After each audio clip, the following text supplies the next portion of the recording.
നമസ്കാരം, ഏവർക്കും പുതിയ വീഡിയോയിലേക്ക് സ്വാഗതം. ഇന്ന് ഡെവലപ്മെന്റ് സീരീസിൽപ്പെട്ട മറ്റൊരു വീഡിയോ ആയിട്ടാണ് നിങ്ങളുടെ മുന്നിലേക്ക് വരുന്നത്. ഇന്ന് തിരുവനന്തപുരം അന്താരാഷ്ട്ര വിമാനത്താവളത്തിൻ്റെ ഏറ്റവും പുതിയ വാർത്തകളുമായിട്ടാണ് നിങ്ങളുടെ മുന്നിലേക്ക് വരുന്നത്. നമുക്കറിയാം, തിരുവനന്തപുരം അന്താരാഷ്ട്ര വിമാനത്താവളം എന്ന് പറയുന്നത് കേരളത്തിലെ തന്നെ ഏറ്റവും പഴയ വിമാനത്താവളമാണ്. അതുപോലെ തന്നെ നമ്മൾ പല വീഡിയോകളിലും പറഞ്ഞതുപോലെ ഒരു ഉയർത്തെഴുന്നേൽപ്പിൻ്റെ പാതയിലാണ് തിരുവനന്തപുരം അന്താരാഷ്ട്ര വിമാനത്താവളം എന്ന് പറയുന്നത്. പല മാറ്റങ്ങളും ഇപ്പോൾ വന്നുകൊണ്ടിരിക്കുന്നുണ്ട്, പല പുതിയ സർവീസുകൾ വരുന്നുണ്ട്, എയർപോർട്ട് ഫെസിലിറ്റീസ് ഇമ്പ്രൂവ്മെൻ്റ് ആവുന്നുണ്ട്. അങ്ങനെ പല മാറ്റങ്ങൾ. ഇതിനെല്ലാം ആക്കം കൂട്ടുന്നത് അദാനിയുടെ വരവ് തന്നെയാണ്. അപ്പോൾ നമുക്ക് വീഡിയോയിലേക്ക് എക്സ്റ്റെൻസീവായിട്ട് കിടക്കാം. തിരുവനന്തപുരം അന്താരാഷ്ട്ര വിമാനത്താവളത്തിലെ ഏറ്റവും പുതിയ വാർത്ത എന്ന് പറയുന്നത് നമ്മുടെ ആ ഒരു സ്ട്രിപ്പിനെ പറ്റിയിട്ടാണ്. അതായത് നമ്മുടെ എയർപോർട്ടിലെ എയർലൈൻസ് വന്ന് ലാൻഡ് ചെയ്യുന്ന ആ ഒരു റൺവേ ആണ്.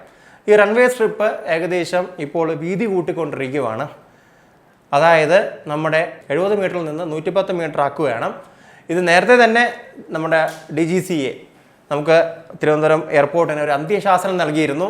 അതായത് നിങ്ങൾ 2024 സെപ്റ്റംബറോടുകൂടി ഇതിന് ഒരു തീരുമാനമായില്ലെങ്കിൽ ഇവിടെ പല സാങ്ഷൻസും കൊണ്ടുവരുമെന്ന്. സാങ്ഷൻസ് എന്ന് പറയുമ്പോൾ പേടിക്കേണ്ട ആവശ്യമൊന്നുമില്ല.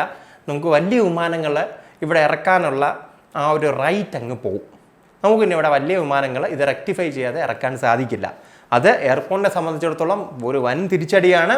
അതുപോലെ തന്നെ നമ്മളെ നാടിനെ സംബന്ധിച്ചിടത്തോളം ഒരു വൻ തിരിച്ചടിയാവും. കാരണം നമുക്ക് വലിയ രീതിയിലുള്ള ഒട്ടനവധി യാത്രക്കാരെ ഉൾക്കൊള്ളാൻ പറ്റുന്ന വിമാനങ്ങൾ ഇവിടെ കൊണ്ടുവരാൻ സാധിക്കില്ല. അപ്പോൾ പ്രമുഖ പല കമ്പനികളും ഇവിടെ വിട്ടു പോവുകയും ചെയ്യും. നമുക്കറിയാം, ഇപ്പോൾ തിരുവനന്തപുരത്തേക്ക് പല കമ്പനികളും വന്നുകൊണ്ടിരിക്കുകയാണ്. അപ്പോൾ ഈ ഒരു അവസരത്തിൽ നമുക്ക് ഒട്ടും തന്നെ അക്സെപ്റ്റ് ചെയ്യാനും സാധിക്കുകയില്ല. അപ്പോൾ ഇപ്പോൾ നിങ്ങൾക്കൊരു മേജറായിട്ടൊരു ചോദ്യം വരും, 110 മീറ്റർ വരെ ആയിട്ടുള്ളൂ. പക്ഷേ ഇനി നമുക്ക് സമയമുണ്ട്. ഈ സമയത്തിനുള്ളിൽ നമുക്ക് സ്ഥലം കൂടി കിട്ടേണ്ട ആവശ്യകത ഇതിലുണ്ട് കേട്ടോ. അപ്പോൾ ഏകദേശം 16 ഏക്കർ ഭൂമിയാണ് ഇതിനായിട്ട് വേണ്ടത്. ഇത് നമ്മളെ കേരള സർക്കാരും കേന്ദ്ര സർക്കാരും കൂടെ വിചാരിച്ചാൽ നടക്കാവുന്ന കാര്യമാണ്. ഏകദേശം 10 ഏക്കറോളം ഭൂമി നമ്മുടെ അഗ്നിശമന ആ ഒരു ഡിപ്പാർട്ട്മെൻറ്റ് കയ്യിലാണ് ഇരിക്കുന്നത്. അത് നമ്മുടെ സ്റ്റേറ്റ് ഗവൺമെൻറ് തന്നെയാണ്. അപ്പോൾ നമുക്ക് പെട്ടെന്ന് ഈസി ആയിട്ട് നമുക്ക് സംസാരിച്ച് അതിലൊരു തീരുമാനമാക്കാവുന്നേ ഉള്ളൂ. പിന്നുള്ളത് ബ്രഹ്മോസിൻ്റെ കയ്യിലാണ്, അത് കേന്ദ്ര സർക്കാരിൻ്റെ കയ്യിലാണ് ഏകദേശം 1.5 ഏക്കറോളം സ്ഥലം. പിന്നെ അതുപോലെ തന്നെ എയർപോർട്ടിലേക്കുള്ള പാത ഉണ്ടാക്കാനായിട്ട് കുറച്ച് ഭൂമി വേണം. ഇതെല്ലാം കൂടെ നോക്കിക്കഴിഞ്ഞാലും ഇതിന് വേണ്ട മെജോറിറ്റി ഭൂമിയും സർക്കാരിൻ്റെ കയ്യിൽ തന്നെയുണ്ട്. സർക്കാരും അദാനിയും ഒരു തീരുമാനത്തിലെത്തിയാൽ മതിയാവും. അതായത് സർക്കാർ പറയുന്ന വില ഇപ്പോൾ അദാനി കൊടുക്കാമെന്ന് പറഞ്ഞതായിട്ടാണ് അറിയാൻ സാധിക്കുന്നത്. അപ്പോൾ അങ്ങനെയും പറയപ്പെടുന്നുണ്ട്. അപ്പോൾ ആ ഒരു സ്ഥിതിക്ക് എത്രയും പെട്ടെന്നൊരു കൺസെൻസസ്, ആ ഒരു വാക്ക് എപ്പോഴും നമ്മുടെ എല്ലാവരുടെയും ഒരു ഓർമ്മയിലുണ്ടായിരിക്കണം. അതിലേക്ക് എത്തിച്ചേരാനായിട്ട് സാധിക്കണം. എല്ലാ പാർട്ടീസും ഒത്തുചേർന്നിരുന്ന് അതിനൊരു സൊല്യൂഷൻ കണ്ടെത്തണം. അത് നമ്മുടെ എയർപോർട്ട് വികസനം അത്യന്താപേക്ഷിതമാണ്. കാരണം നമുക്ക് എയർപോർട്ട് വികസിക്കണമെങ്കിൽ കുറേ കാര്യങ്ങൾ നേടിയേ മതിയാവത്തുള്ളൂ. അതിന് സ്ഥലം ഏറ്റെടുക്കുക വളരെ അത്യാവശ്യമായിട്ടുള്ള കാര്യങ്ങളാണ്.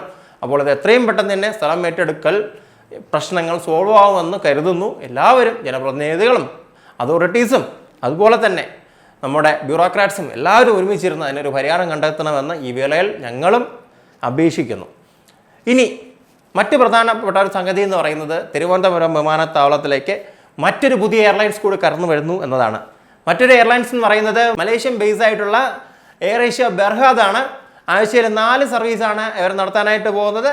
രാത്രി 11:50 തിരുവനന്തപുരത്ത് കോലാലംപൂരിൽ നിന്ന് എത്തുന്ന വിമാനം 12:25 കോലാലംപൂരിലേക്ക് തിരിച്ചു പുറപ്പെടും. വളരെ എക്കണോമിക് ആയിട്ട് നമുക്ക് കോലാലംപൂരിലേക്ക് സഞ്ചരിക്കാനായിട്ട് സാധിക്കും. അപ്പോൾ നിങ്ങൾ വിചാരിക്കും കോലാലംപൂരിലേക്ക് മാത്രമല്ലേ ഉള്ളൂ? അല്ല, നമ്മുടെ ഈസ്റ്റേൺ സെക്ടറിലേക്ക് പല രാജ്യങ്ങളിലേക്കും നമുക്ക് ഈ വിമാനം വരെ കണക്ഷൻ ഫ്ലൈറ്റ്സ് ലഭിക്കാൻ ഈസിയാണ്, ചീപ്പാണ്. നമുക്കറിയാം, എയർ ഏഷ്യ എന്ന് പറയുന്നത് ചീപ്പസ്റ്റ് ആയിട്ട് നമ്മുടെ ലോകത്തെമ്പാടും തന്നെ ചീപ്പായിട്ട് യാത്രാ സൗകര്യം ഒരുക്കുന്ന ഒരു വിമാന കമ്പനിയാണ്. ആൾറെഡി തന്നെ നമുക്ക് മലേഷ്യൻ എയർലൈൻസ് ആഴ്ചയിൽ 2 ദിവസം സർവീസ് നടത്തുന്നുണ്ട്. അതിന് കൂടാതെയാണ് ഈ സർവീസുകളും.